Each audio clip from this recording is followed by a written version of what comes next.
Hey everyone, it's Nathan Orenstein with The No Show, here to talk about Cruella. Cruella is written by Dana Fox and Tony McNamara, directed by Craig Gillespie, and stars Emma Stone, Emma Thompson, Joel Fry, Paul Walter Hauser, and Mark Strong.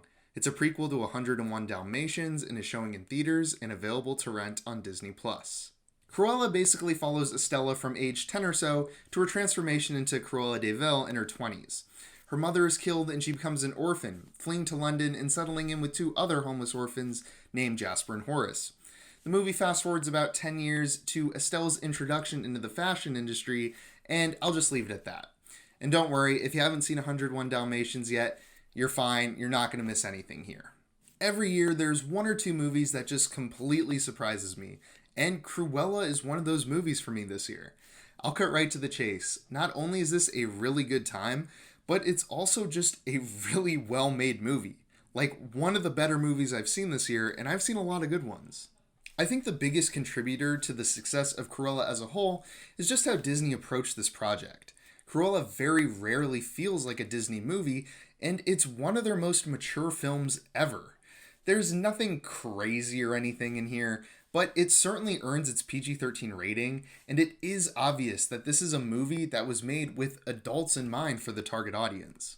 The next big decision that Disney nailed was hiring Craig Gillespie to direct this thing. Gillespie most recently made I, Tonya, another sort of villain origin story with a black comedy edge to it.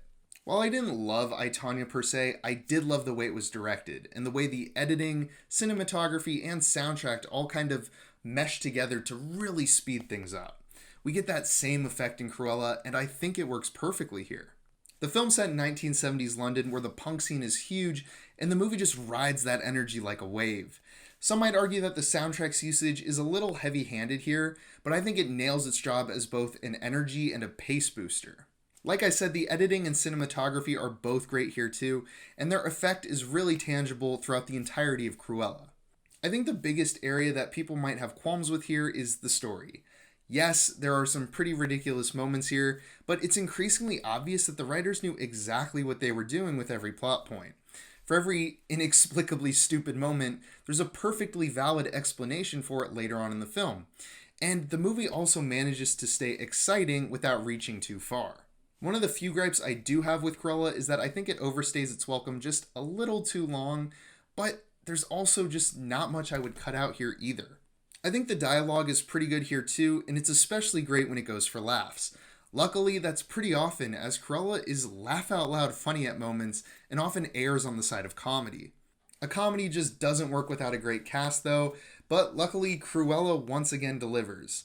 I will say that Emma Stone is probably my least favorite performance here. I just wasn't really buying her British accent, but luckily the supporting cast more than makes up for that.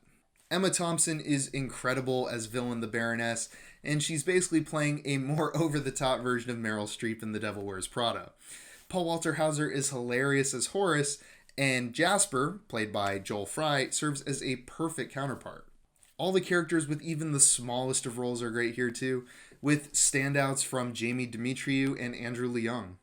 The performances as a whole just have this over-the-top quality to them, while also maintaining a level of normality and even swagger. It's this interesting combination that really creates this fun atmosphere for the entire film, and I think it works really well. There's so many little things I want to applaud here too. The CGI for the most part looks really, really good. The costumes will almost certainly win an Oscar in a year, and the hair and makeup will also probably be nominated. And Jasper, Horace, and Estella are also grifters and thieves throughout this thing, and the heist/crime scenes that pop up are done really well too. There's just a ton to like here, and Disney really knocked it out of the park with Cruella. It's one of those high-energy movies that I feel like most people can enjoy, and it's a pleasant surprise that the movie's so much more than that too. Really, this whole movie was a surprise to me, and I couldn't be much happier with it. Cruella's really good, and I'm going to give it an 8 out of 10. If you enjoyed the review, then feel free to like and subscribe if you're new.